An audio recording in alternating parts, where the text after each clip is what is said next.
Magandang araw po mga kapuntos, at sa araw na ito po meron po akong tampok na video para sa inyo at sana ay magustuhan ninyo.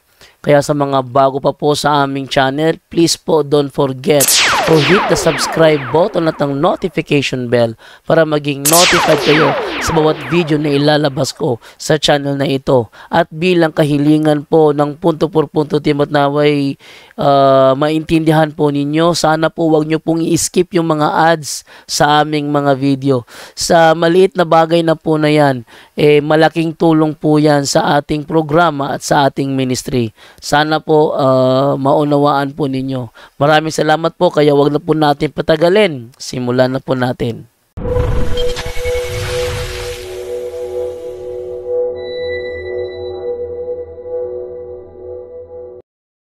Matulog, i-share ko sa inyo.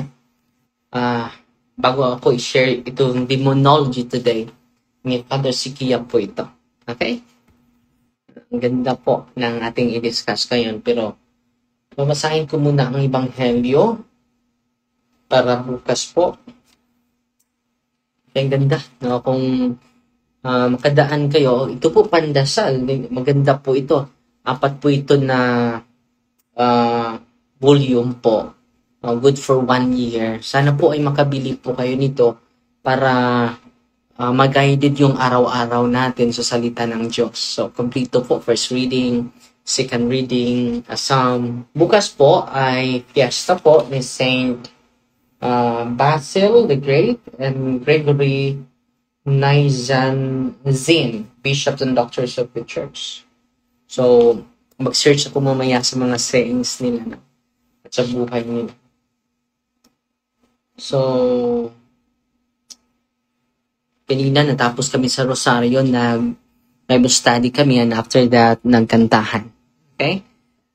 Banding muna sa mas maganda pong nakapa-relax ako, may mataas akong oras sa pamilya ko. Okay?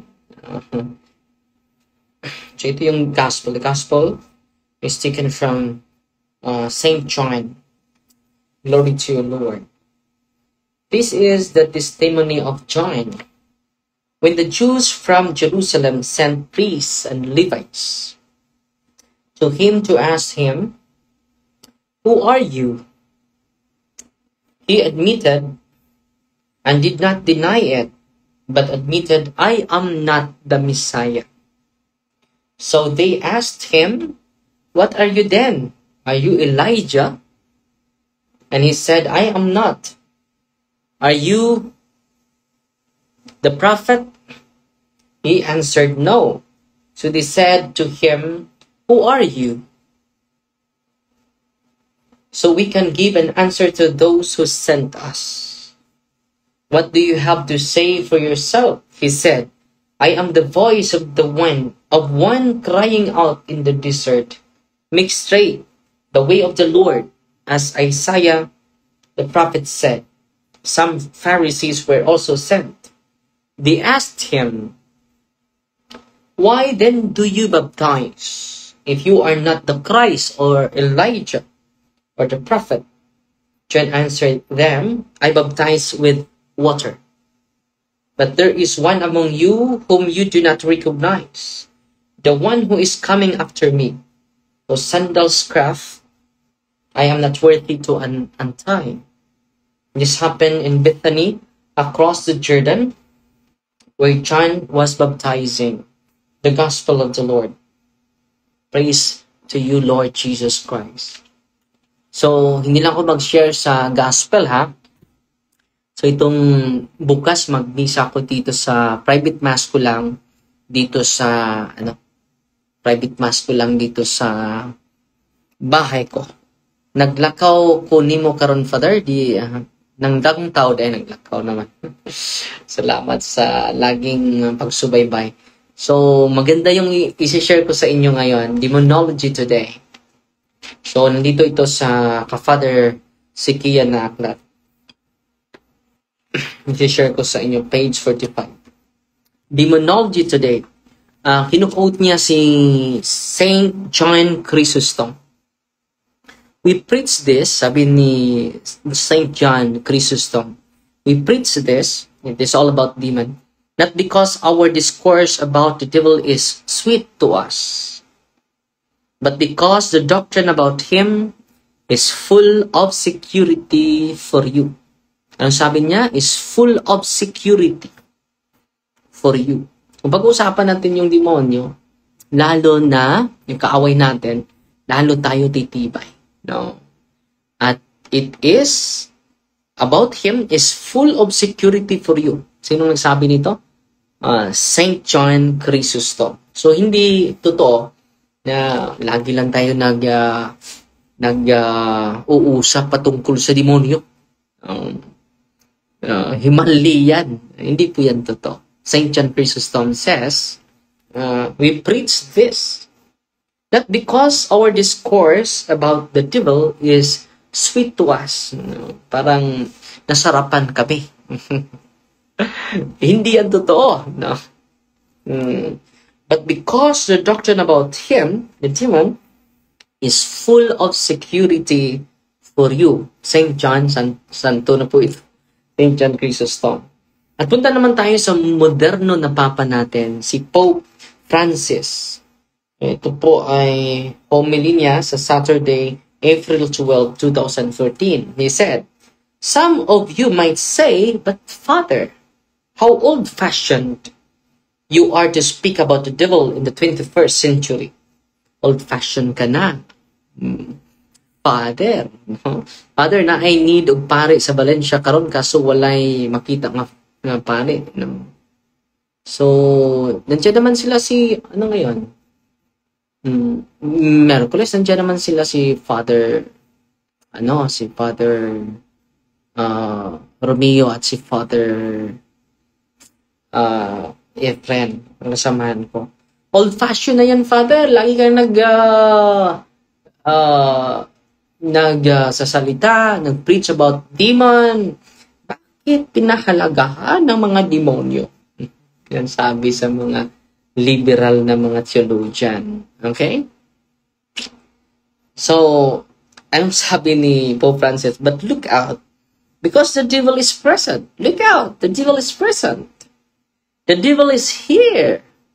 Even in the 21st century, we must learn from the gospel how to fight against Satan.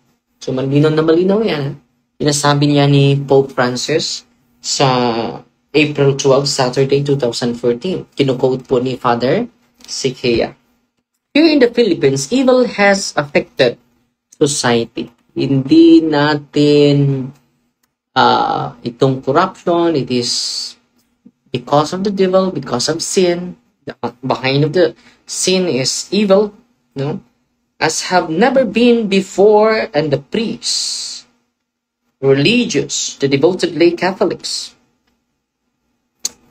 of the church are fighting in many fronts from social injustice. It is one of the influence of the evil spirits. Social injustice.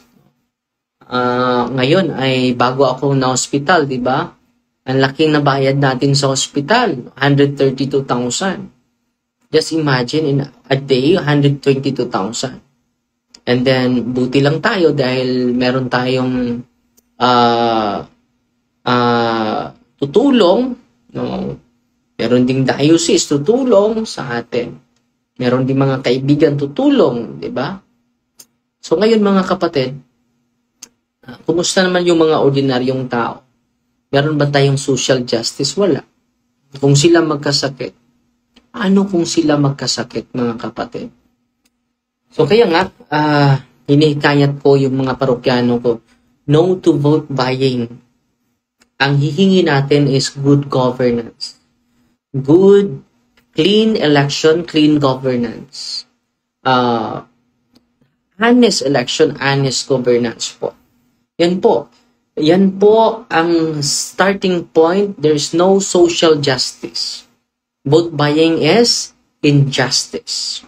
Moral decline, no? Especially among the youth. Political instability. Kita mo natin ang politika, grabe. Political instability. Anong nangyari ngayon sa politics, corruption, in all strata of society. Yung mga proyekto natin, kung matapos, substandard naman. Ang laki ng mga SOP kinukuha ng mga politiko para para makuha muli yung kanilang investment sa vote buying. Anti-life issues such as contraceptives, abortion, the rise of the New Age movement, ang dami na po. Pro-life, proliferation of sex, cults, and false Christian religions. So, grabe na yung pagtubo ng iba't ibang mga sekta. The growing attraction of the youth of the occult and witchcraft, Satanism, and the economic crisis, loss of direction of the youth due to the loss of our many cultural and religious traditions. Nawala na yung cultural and religious traditions ako. Broken homes, broken family, dysfunctional families, sexual deviances, yung mga parang nalilito na tayo sa ating identity. Gusto mo na lalaki ang lalaki, babae at babae. No. Physical and sexual abuses. Marami ngayon, no? Bumibisita tayo sa mga bata na biktima sa incest. No? Grabe. Materialism. Grabe na po ito. Secularism. No? Parang hindi ka na makabigay sa sarili mo without money. So, money involved na lahat. Hedonism, proliferation of drugs, grabe yung drugs, easy access to pornography. No? Grabe. Addiction in its varied forms, misuse of the media and the internet and the like. So, yung mga bata ninyo ay addict na sa cellphone. Tinatawag na yan secular autism, no? Cellular autism. So parang lagi ka na lang naka-attach sa cellphone mo, wala ka nang nagawa sa buhay, no? Yan po ay greater than drugs, no? Ngayon, no? So misuse of media and internet. There is a war for souls going on all around us, and the laborers in the vineyard of the Lord are not only few in number, they are spread too thin due to many moral and spiritual battlefronts. So ngayon mga kapatid, Father, help na ay gisapian sa Kanmaniko, Valencia. No? So bukas close pa yung office natin. No? Ang gagawin ninyo, dasalan nyo yan ng rosaryo po, pabalik-balik po, ng pamilya ang magdasal. This coming Saturday, mag-open yung office natin. Pwede nyo kontakin si Brother Leo Rosete sa Inubiba. So, natuntak na ako kay Brother Leo through Edison na makapunta ba siya sa Kanmaniko or bukas na. Walang emergency sa mga demonyo. Nandyan lang siya kasi lalagi. No? With all these challenges facing Philippine society, no wonder that the devil has so much power today. So, bibinigyan natin ng kapangyarihan yung demonyo. Okay? We ourselves have given him so much space in our society. It is so that he is now able to brazenly come out in an open, in a spiritual battle that is both very tangible and therefore also terrifying.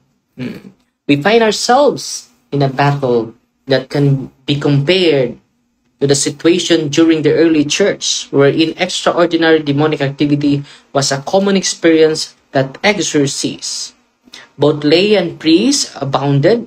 As one of my professors in Rome stated, the devil has brought about a dominant culture that makes possession common again.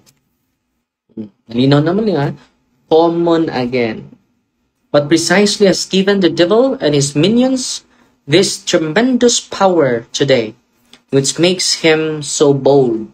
So, lumalabas na yung mga demonyo. So, ngayon, nag-live tayo, may spiritual harass daw dun sa Kanmanico, Valencia. Pero nandito pa tayo sa bahay nagpapahinga para ang ating sugat ay hihilom. Okay? It is the general loss of faith and the loss of sense of sin in society. So, ito yung dahilan, the loss of faith. Dahil kung titingnan natin, very-secular na yung buhay natin, very-secular na yung pamilya natin. Hindi na tayo nagkaisa sa prayer, sa banal na rosaryo. Sana po sa mga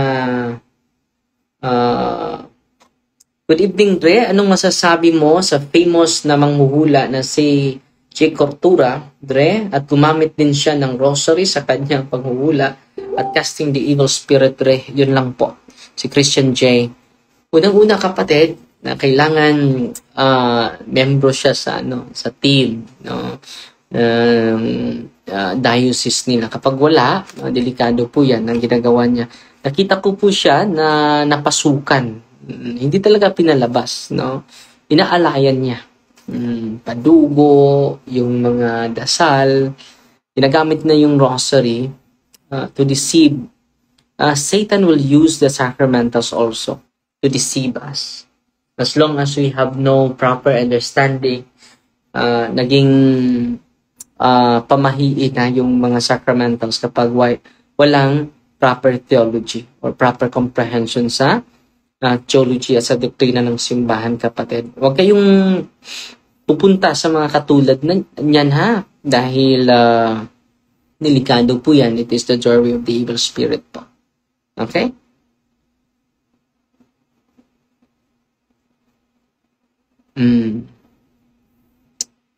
Patuloy tayo. So, the loss of a sense of sin in society. Ito po ay damang-dama na natin. Marami sa atin hindi na nangumpisal. Okay? Marami sa atin. The loss of the sense of sin. Para sa atin, yung kasalanan natin ay hindi na kasalanan. So, sa pagbalik ko sa Valencia, every week magbigay ako ng confession sa mga tao para dahan-dahan ay mahabit na natin ang paglapit ni Kristo sa kanyang sakramento. Okay? The sin against the Holy Spirit has already become a general state of affairs. Sins like abortion, homosexual unions, so ito in-highlight po, abortion, homosexual unions, lust, contraceptives, euthanasia, and more are not anymore seen as sins. And anyone who still has a correct conscience and says differently gets persecuted. Kung sasabihin mo ito against homosexual union, masama po yan. No? Ikaw pa yung masama sa harap ng mga tao. Direkta na daw kay Lord, kaya ayaw na mangumpisan. Manuel Lumibao, no? Possession, demonic oppression, and infestation are words that are now becoming more and more familiar in our society as well as all around the globe. Our present Pope speaks constantly about this demonic entity that is very more active and alive and active today. Okay? So, yan lang sa yung isi-share ko sa inyo, ha. Sana po ay may natutunan kayo ngayon sa ating live, no? At ask ko lang, Father, kung naabay family member nga dili gusto maminaw sa homily, dili gusto musimba, posible tingali, nga naay mga demonyo sinawas, pero mutuo daw sila sa Ginoo. Unang-una, malalaman na natin, kapatid, na may possession kung may deliverance po. Unang-una, lack of faith. Bakit lack of faith? Yung mga tao, lack of catechism po. Yan talaga yung rason. And then, kung may possess man, malalaman na natin yan during exorcism po. At deliverance prayer. Unsay kasulti nimo ni Rudy Valverde, sige man o tag-an sa panghitabo. So, unang-una, kapatid, nandyan yan sa Biblia. No? Mga manghuhula. Babasahin ko, ha. itong sa Acts of the Apostles, chapter 16. Babasahin natin.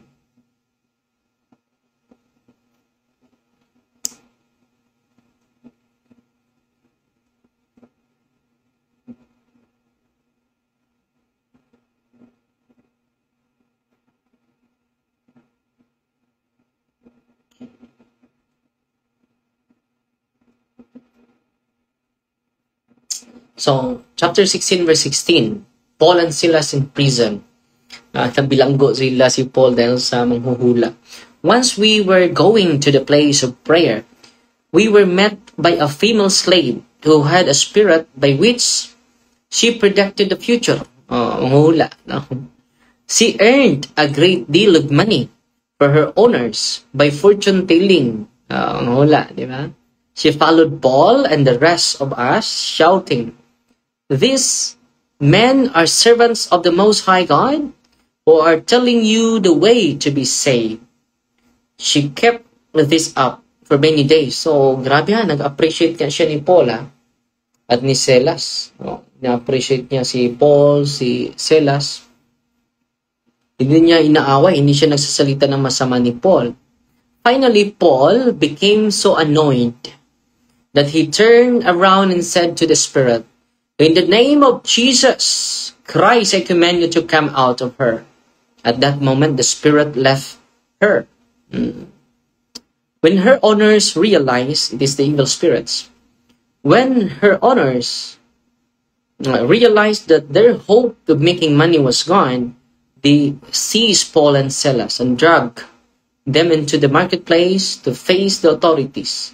They brought them before the magistrates and said, "These men are Jews and are throwing our city into an uproar, but abdicating custom and lawful for us Romans to accept and practice." So, nalayas ang masamang espiritu ni Saint Paul sa babae na nanghula.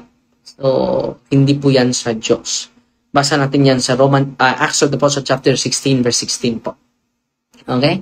At nabilanggo sila dahil kinakast out ni Saint Paul yung evil spirit na nasa manghuhula. No? Si Christina Lapot, good evening, Father. Na ako'y pangutana, pwede ba makumpirma sa una? Bata first year, kumpirma? Second years old, 2 years old. Kaya kami 12 ka magsuon, ingon akong mama, nakumpirmahan na daw ni.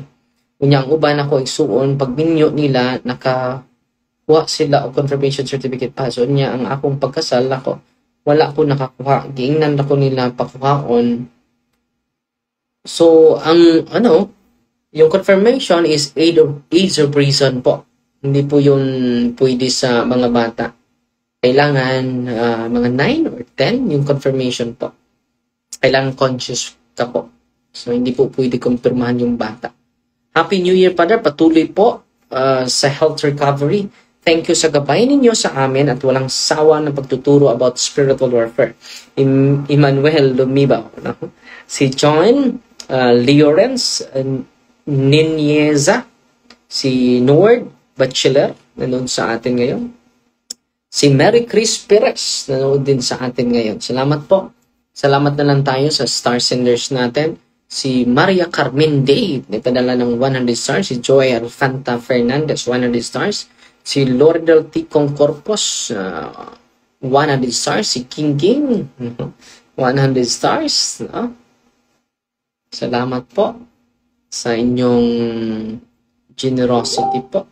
As na pod ko, Father, pwede ba na ba inyo schedule karong January, February 2025 kay nagplan mi na moanhat sa inyo sa Anas office. Thank you, Father.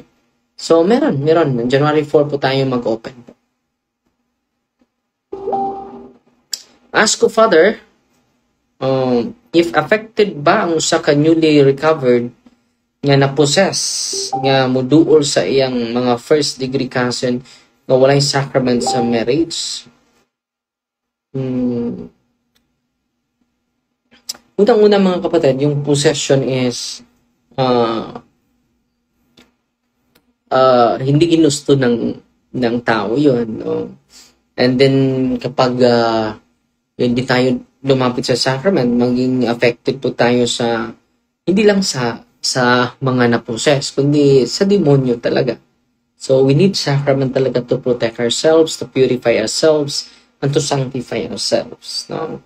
Dilri lof, laudi, no? Kailangan natin ng sacrament talaga. Sa mga hindi lumapit sa sacrament, kailangan talaga natin yan. So, every week may sisikapan ko kapag makabalik na ako sa kumbento. Meron tayong regular confession doon. Okay? So, gusto ko gabi dahil maka-confess yung walang trabaho. Si Jassy Lyerly. Napadala ng 100 stars at si kapatid na Layuhan Anili. 100 stars at si Cabilliar Lane 55 stars. So, ngayon mga kapatid, isi-share ko din sa inyo yung plenary indulgence na matanggap natin sa Jubilee year. So, paano natin matanggap? So, ibabalik ko ito sa inyo para ma-inspire po kayo at ma-share nyo naman sa family members natin. Okay? Si Sheila Love, nagpadala ng 200 stars. Si Amelia Nicor.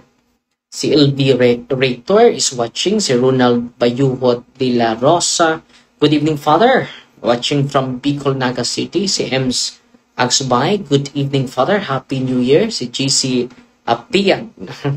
Si Ashing Lone is watching. Si Sheila Love. Good evening, Father D. So, yan ang kinakailangan natin. Si Sylvia Gaborova. Si Huena Glea. Happy New Year, Father. Si Richard Opsar. Hi, Father. Nagrosaryo ko diri. Akong CP, wala man good kay lahing guide. Okay, mabuti yan. That's good. May paraan tayo. Please pray for me, Father, and my kids po. Allergy lagi. Naka-colds, balik-balik man sa happy home. Thank you po. Happy New Year po. Si Emily Kayaw. So, ipa-check mo yan sa doktor, ha? Natural illness, we need talaga doctors. Okay? Thank you for answering, Father. Did I hear it right nga mag-resume ka sa ministry? Yes, mag-resume yung ating ministry. Pero wala pa ako dahil nagpapahinga pa. Okay? Si Josette Panganuron. Sir Sheila, additional 100 stars. At si Layuhan Anili, additional 100 stars. Si Nizika Shelo Di Imeth. Father Darwin, unsay pasabot atong 5 portals nga gi-open ni Pope. Doors. It is all about Jubilee po. It is all about Jubilee. I-share ko sa sunod na mga araw about Jubilee, ha. Catechism natin about Jubilee. Si Dick Litz Braga, good evening, Father. Watching from Cebu, Happy New Year. Si Mary Grace na Hera. Si Maria Lilibet Dizon, nanood sa atin. Si Chiri Salinas, Jujo Adventurero, Leo Ligaw, MJ Amolo, si Joy Rana, Amalia Nicor, si Joy Alfanta Fernandez, si Win Arnado, si Mary Grace Naraga, Cababaros Duran, si Iba Joy Parahan, Wendy May Paulino, Dilia Peñafel, Quinia Glea, Olga Beldea, Wendy May Paulino. Hi, Father. Si Mercedita Dimicelio, Jonas Spartacos. Salamat sa inyo, no? Good evening, Father. Happy New Year po. Watching from Calamba, Laguna. So, yan lang sa po muna, ha? No. Sarap na matulog, no? Nice and topic for indulgence po. Salamat, Father. Sige, isi-share ko sa inyo. Okay? Well, nandito ako sa bahay. Fighty Maria, tatak safety with a humble heart po. So, this January, J, Blaya, this January 5 po. Para maka-appeal among Paris Priestry. Okay. Hindi mo bless among Paris Priest. Sige. This January 5 po. So, Fighty Maria, tatak safety with a humble heart po. God bless.